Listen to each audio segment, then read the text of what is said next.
Hey, welcome back to the quest for the bestest from Backlog Banter.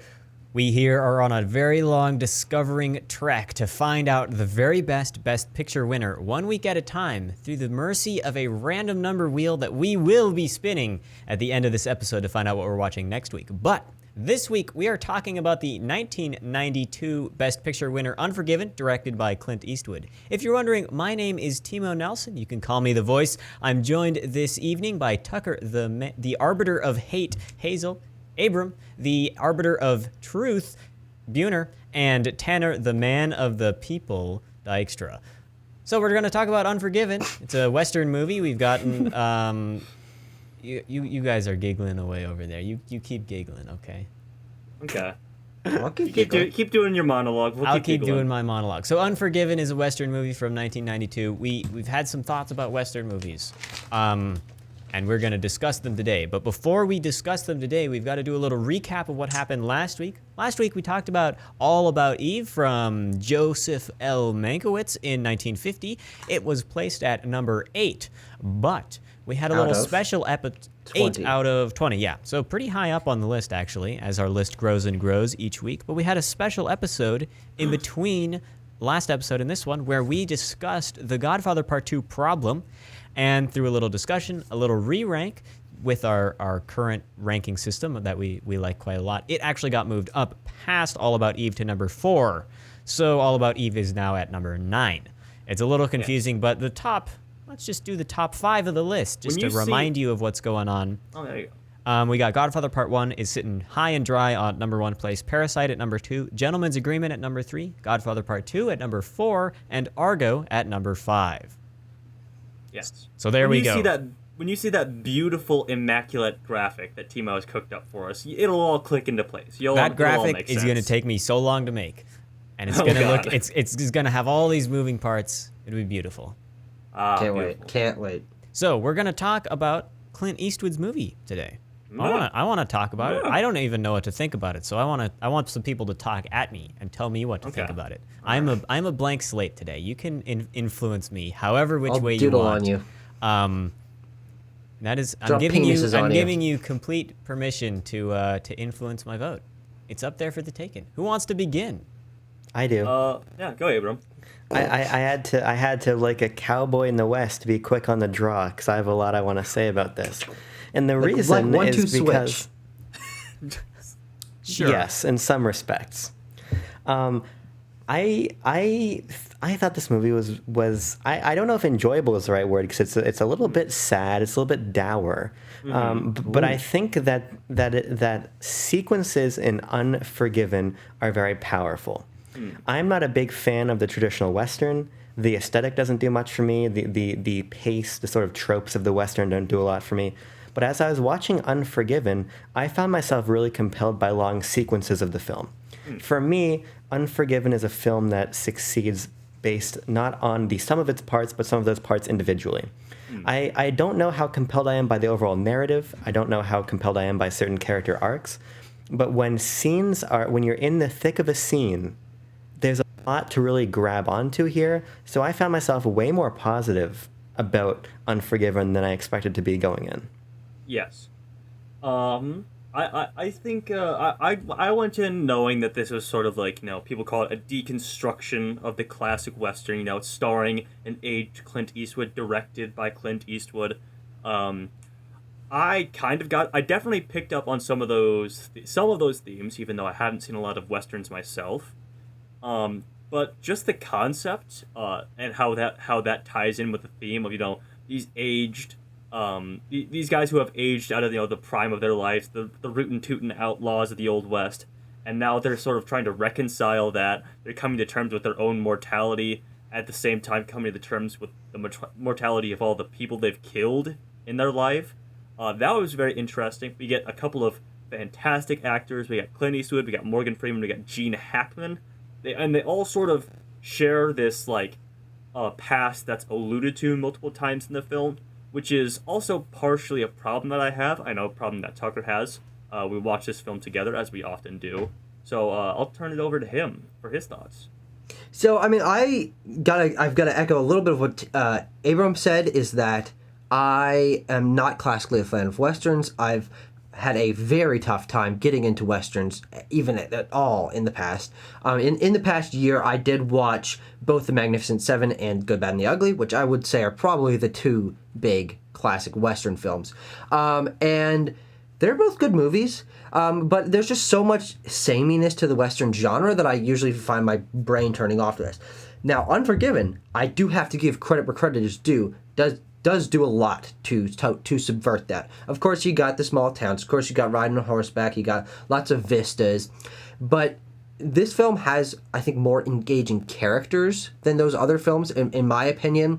From the perspective of them being older, I really did enjoy seeing Clint Eastwood as Will Money being rusty at being a cowboy. I thought that was really interesting. He was having a hard time getting on his horse, which doesn't make any sense. He should ride horses to town to like pick up supplies and stuff.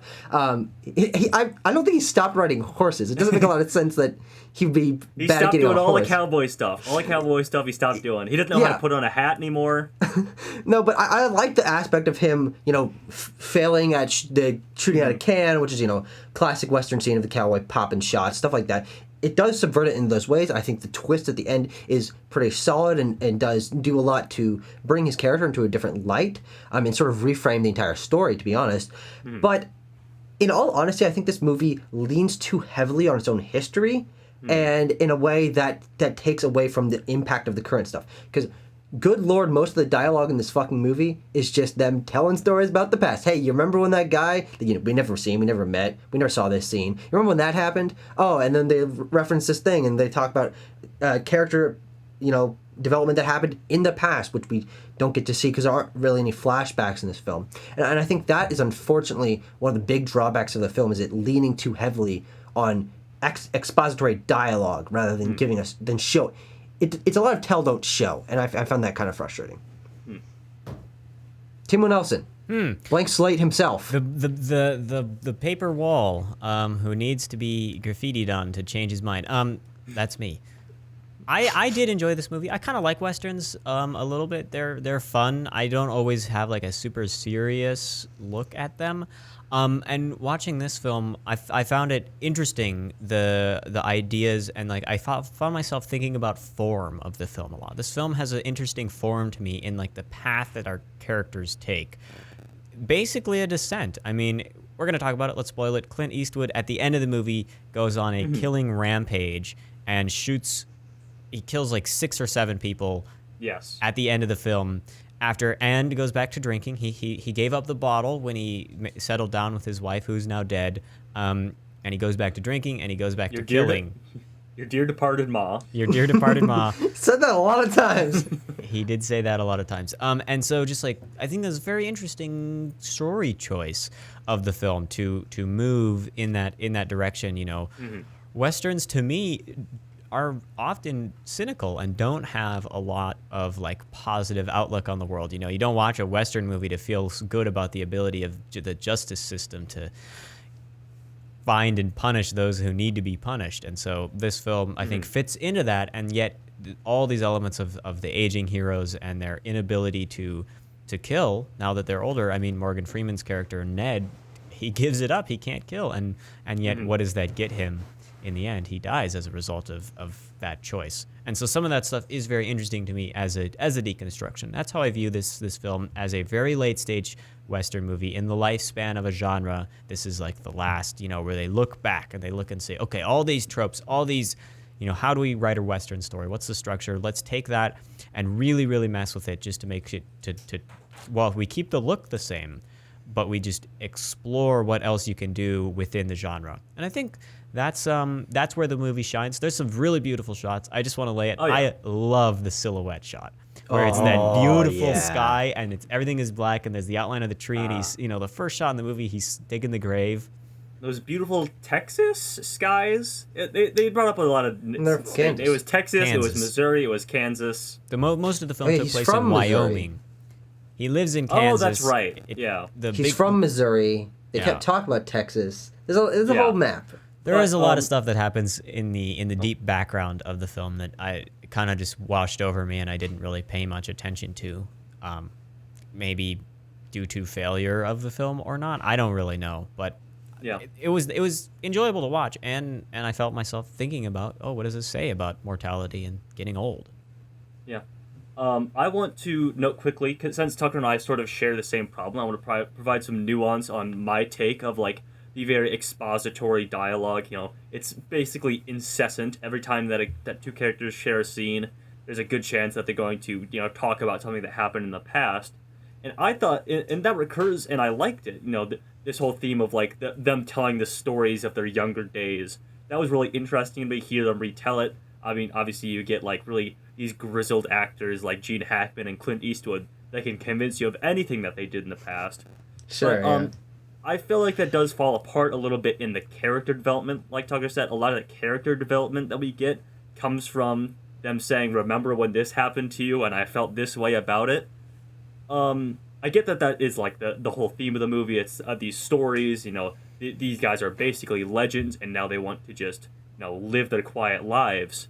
But it doesn't quite serve the film as an actual product when a lot of your character development does happen, in the past. I rarely want to say this, but if this movie had been like 3.5 hours and we got like a legacy, a cowboy epic, and it ended with this sort of story, I felt like that would have worked a lot better in terms of character development. So I actually liked the way that a lot of these stories were delivered, because for me, one of the more interesting aspects of the film is the way that these people are constructing lives for themselves that just are not true. Yeah. He's the Scoville kid, right? The younger guy. Schofield, we don't get yeah. Yeah, Schofield kid. Like it's pretty clear Max that he's never Scoville's from IGN. Right, that was my point of confusion. But when we find out that he's not actually killed 5 people, it's pretty obvious. But I like this sort of visual depiction versus the historical depiction versus people's sort of mental posturing about who they really are. So for me, I think these stories worked a little bit better, and it does help, like Timo alluded to, that this film is really gorgeous. I think that a lot of the cinematography helped me engage with a lot of what was going on more. And then when more action does begin to unfold, more things begin to happen, again, I think this sort of contrast between the stories and then this really, in many ways, depraved reality, this sort of depraved and broken reality happening in front of us, that, for me, makes the film pretty interesting. I'm also not somebody who really loves when any media relies too heavily on flashbacks. So there is that subjective component as well. But all of these contrasts being built were actually pretty effective, in my opinion. Yeah. I just want to. I love all the stories that are told in this. Minus the detractions that it takes away from the character development. But yeah, hearing Gene Hackman like sort of tell the real life stories of what happened with English Bob is his name, right? Yeah. When they're in the prison, he's like, oh, actually, this guy was sleeping with the guy that English Bob liked, and so English Bob. He wasn't the first to shoot him. This guy accidentally shot his own toe first. Then his gun misfired. Then English Bob executed him. Like very cowardly in a cowardly act. All those stories like that I really liked, and I just want to shout out the writer. What was his name again? Oh, hold on, got it down. It was, W.W. David- Beauchamp. Beauchamp looked like John Oliver. He looked like John Oliver. I could not separate those two in my head. He looked like John Oliver, and every time I looked at him, I couldn't get it out of there. So I've got a couple other things to touch on here, and I don't like ending discussions on a low note. So I'm going to get my criticisms out of the way. Just a quick thing that we can spin off into more discussion on if you disagree or have any other comments on. But I think there's a lot of things I started noticing near the end of the film that I felt weren't developed enough and felt like missed opportunities. There's a lot of interesting concepts in this film that I think are touched upon but aren't played out through the entire length of the film because it sort of ends in more of a really focused depiction of Will Money, of Clint Eastwood's character, rather than the larger world going on. There's the story of the group of cowboys that injured the prostitute woman. There's the prostitute women who are getting together to get the money together. There's a whole hunt going on around that. I think those are all really cool stories, but unfortunately they were kind of dropped near the end. There's not really almost any development towards the group of prostitute characters. There's not really any development towards the hunted cowboys. They're just these schmucks that you see like twice. They're in the dark in the first scene, and then one of them's literally got his pants down in the last scene. Like they're kind of just they're almost a what's the word? Like the object that you're hunting after. A MacGuffin.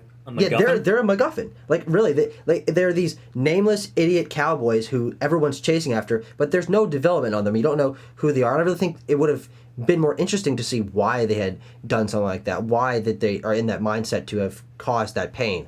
And also, I think I don't that know if I agree with a couple other things. Okay, but continue. Is that English Bob, great character, shows up early on, has a couple interesting scenes. Off the face of the fucking planet after that. Well, he doesn't come back. I think that would have been a really interesting character thing. It would have tied more into Gene Hackman's character if he had come back and sort of there was like scuffle with that at the end. I think it was weird that he was dropped because he was probably my favorite character in the movie. And then a final thing is, I think it was not necessary, but it's unrealistic that there was no racism towards Morgan Freeman's character in this movie. Interesting that he's a black cowboy. Interesting all of that, but no one mentioned that, and I felt like that kind of felt a little out of place in an era and with rough and tough and guys like this. Okay, Tucker, if I may rebut some of your criticisms, By all means.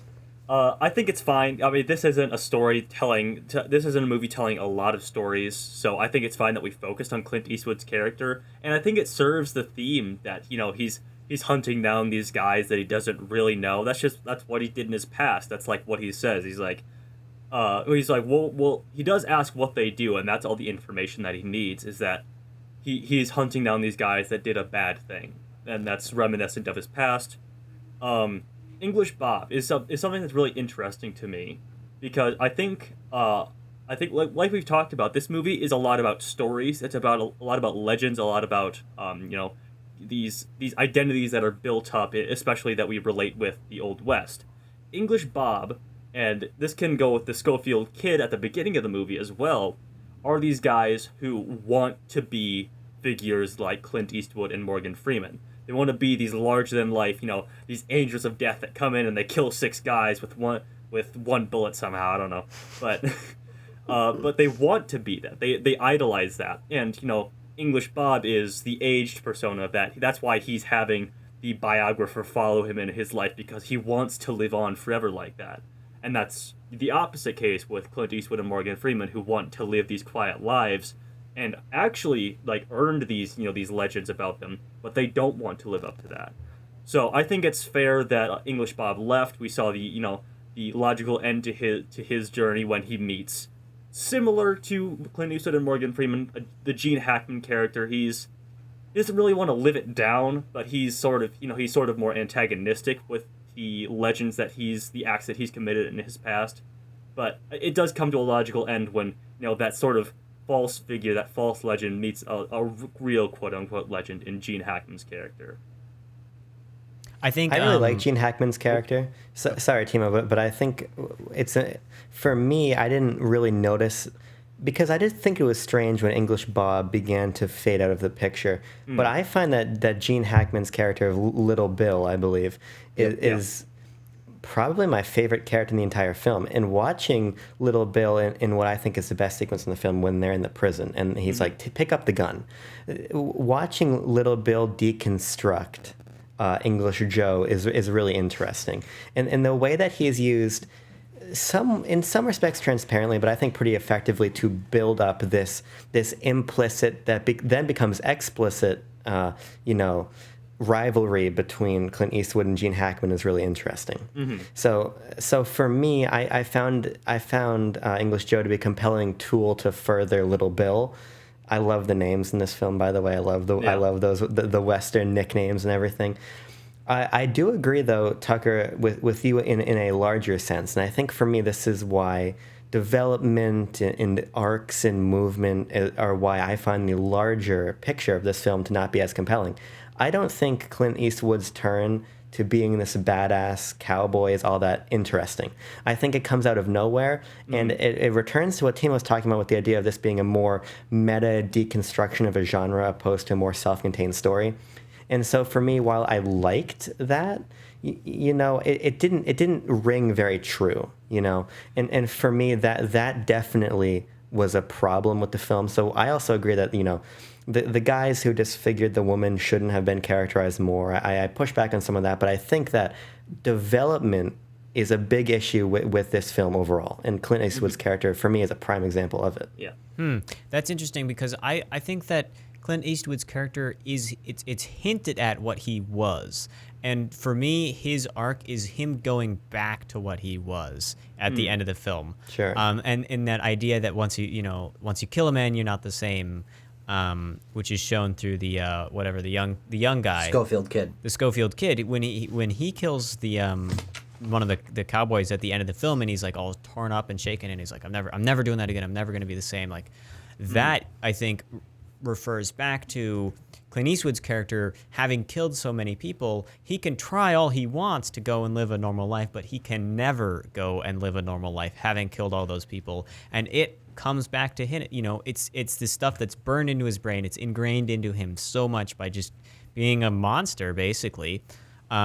Whether or not he was kind of in the right this film, this side. Maybe his methods were a little less than, stuff's maybe blown out of proportion a lot. But he was, I would say, that he's portrayed as the hero, and he's fighting on the side of right for once, which is, he makes it clear through all this expository dialogue that he wasn't always doing that, and a lot of the people that he killed, and his ability to kill is really what a lot of the dialogue gave to me, and that made it so that the ending didn't seem so like a total turn, because I was like, he's hiding a lot. He doesn't talk to the Schofield kid about what he did in the past. He's like, oh, I don't remember. I was drunk the whole time, and so to then go and get drunk and kill a lot of people at the end seems like it's just a return to the character of what he once was, and kind of wraps up the theme of about mortality and death and killing people to me.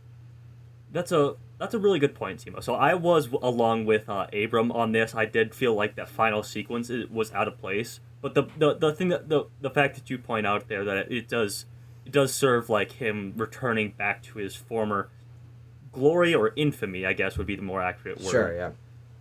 I do like when one of the prostitutes rises up and tells them that Ned was killed. He just like reflexively starts drinking again.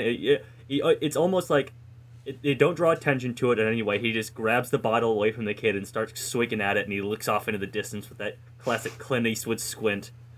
But at the same time, at the same time though, I think this is a conversation, or rather a problem that with the director, who is subsequently the main actor as well. If they wanted it to serve that purpose, if they wanted it to be like sort of almost like a sorrowful, like this is old man, he wanted to get away with this life, but it dragged him back in, and now he's murdering 6 people in a bar again, then they shouldn't have shot it. They shouldn't have filmed that scene with such like reverence and such like, oh, he's back at it. He's the angel of death, baby. He's blasting people away. He's a badass. They should have shot that in a more harrowing way. And that's a problem that I think probably Clint Eastwood has. He probably wants to. There's something in him personally that wants him to live up to the the good, the bad, and the uglies of his youth. And if I can hit a little close to home for one of the BLB boys here, it's a similar problem I have with Zack Snyder. But that's a conversation for another day. Can I actually? I'm wonderfully happy you said that because oh God damn it! As I was watching this film, I was reminded of The Dark Knight Returns, which is a Frank Miller comic, which basically took Batman, aged him up to basically almost an elderly Batman who has to return. He has to put the cape back on and fight crime again in Gotham. And for me, that comparison is aesthetic and thematic. But one thing that's interesting to me about that comic is the way that this previously nearly invincible Batman has to think. He's fighting this big mutant guy in literally a mud puddle.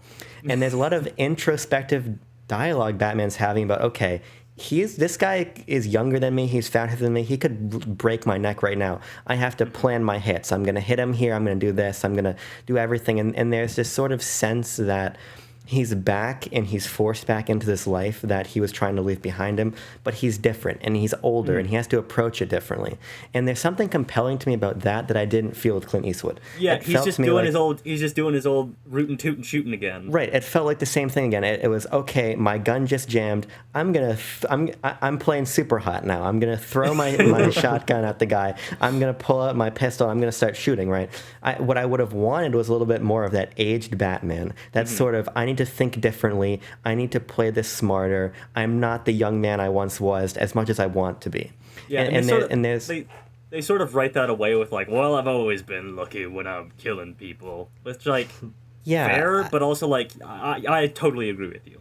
And that's why I think, Timo, I like the thematic movement, but on a more character level, on a more plot level, it just didn't connect. It felt the ending felt more symbolic opposed to grounded, and for me that was a problem, and why the way that a lot of things were stitched together didn't quite hit. Even though I think the actual, just in a vacuum, the sequence of him going back in is really cool. If you want to look at this from like a genre perspective, it's like the film is in this late stage of Western, and then it actually it comes back to an earlier stage of like the glory of the gunfight and all that of what you're saying. Because Sure. I hear what you're saying, and I somewhat agree with it. In the micro maybe doesn't quite work, but the macro of the film, the lines flow a little bit better when smoothed over with a big blur brush or whatever.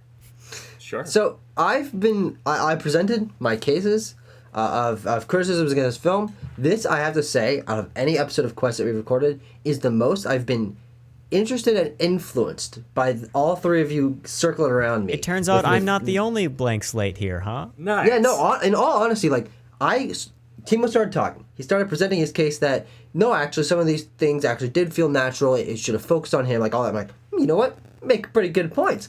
Tanner and Abram come back, and they're like, well, there's an issue with this. I'm like, oh, you know what? That's kind of... And I think it's interesting that all of us are sort of almost in a similar place with the film. We just have different criticisms of it. And I actually find that this is a discussion that is far more interesting and engaging than I thought it was going to be. I sent a message earlier, I'm like, oh, I don't think we're going to have a lot to say about Unforgiven, because in all honesty, while I have those criticisms, it was kind of just like, yeah, it's a Western, it's got the subversion of the tropes, and I have some criticisms, but really that's that. But I do think that there is more thematic elements here that I wasn't necessarily letting on to.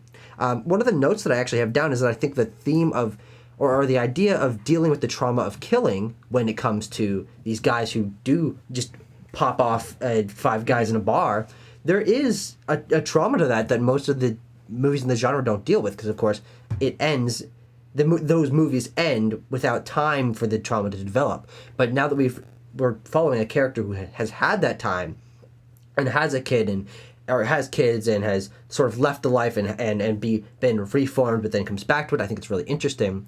I also just think this film does so much to make these characters unique in the world of the Western, where it's not Magnificent Seven or Good and Bad the Ugly, where it's the good guy or the bad guy, or the guy who shoots good and the guy who has good planning skills, but they have very unique character traits, right? The kid is blind, he needs glasses. That's a great character trait for a Western character that I can't think of anything. Like, it gives him, he's not the greatest character in the film. He doesn't have a ton of depth, but it gives him something unique to latch onto when you're thinking about that character. The fact that Clint Eastwood's character, Will Money, doesn't drink, like, that's something that is completely different from other Western characters, and it gives him something. Of course, he has other things, but I think that that one specific thing gives him something interesting. And as I said with English Bob, who's my favorite character in the film, the idea of what Tanner was saying of him wanting to live up to that glory, but he's not really that good. I mean, he's a good shot. He was shooting those pheasants and stuff. He's earned his sort of legend status, but it's the fact that he wants to like live in it so much. Exactly. His issue. And I think that that's a really cool character idea for this film. So I think there's so many things about this film that I think it's probably my favorite Western. And I've kind of reconsidered a lot of the points that I've thought about when I was leading up to this discussion, because you guys have made me think about some pretty interesting things. But yeah, no, I'm very happy we had this discussion. I think this is one of my favorite discussions. I just want to note about like some cool elements that to me in this film. You know, like the Fistful of Dollars trilogy. Those are really dry movies, right? They're physically in very dry environments with there's no moisture, there's no water. This movie It's just sopping wet. This It is movie a is sopping wet raining, movie. and it's like there's thunder. Like the sound effects, like okay, you get a thunder sound effect, and every once in a while it's a little heavy-handed. But there was like one at the end in the last scene, just on the cool factor. Like we're gonna go by the rule of cool for this analysis section. He like walks in and he's got the shotgun and he like says, I forget the line exactly. He says some cool line and it's like, and I was like, okay, that's badass. Like I can't deny it. That's cool. Like I would think that's yeah. With as much of a criticism I have of that ending scene, it's just cool. Listen, it's just cool. It's fun. It's just cool to see old Clint Eastwood. Like Remnant, obviously, this was probably sampled by Logan. Just back in there, knocking shells out. It's the best. It's cool. Yep. So I mean, I think there's lots of cool elements of this film that that are fun to talk about, and that I think they fit into this like interesting genre space as like a film to think about genre. And now, does that lend itself to being so much? You know, how does those interesting things about genre impact maybe its faults in some of the characterization and in some of the flow of the film? I don't really know. Yeah. I mean, I have my place for it, so. Yeah. I have submitted So do my I've ranking. also submitted I've my submitted. ranking. Oh shit, we're on top of it, buddy. I didn't even have to since ask we're- for it. Since we're winding down, I'm just gonna, as I often do, just go through some of the funny notes I've written down. Also, the John Oliver thing, wrote that down. Good Nebraska joke. You know, it's always good to have a sense of humor about yourself. Someone says like, "I thought I woke up in hell, but I woke up in Nebraska." I thought about that one too. And the score at the beginning sounds a bit like Star Wars. I honestly thought it was going to start playing Binary Sunset. Yeah, that you were humming that. It was his dissonance was hurting my head. It was funny he was singing that.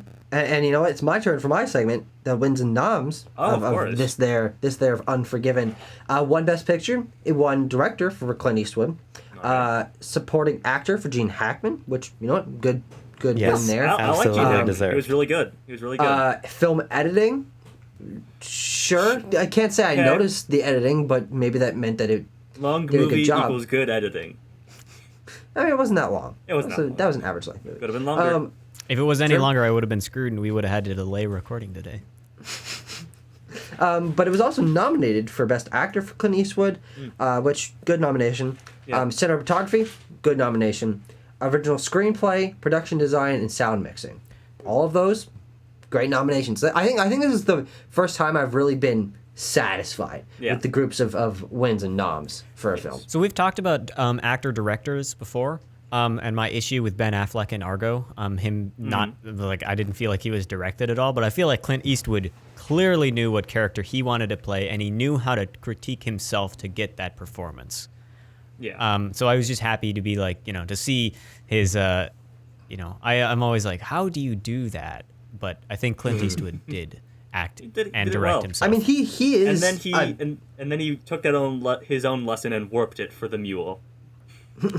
Yes, I mean, he did. he's a competent director. He's a prolific director. He's directed plenty of movies, one of which I can't wait to get to. $1 Million Baby, absolutely fantastic.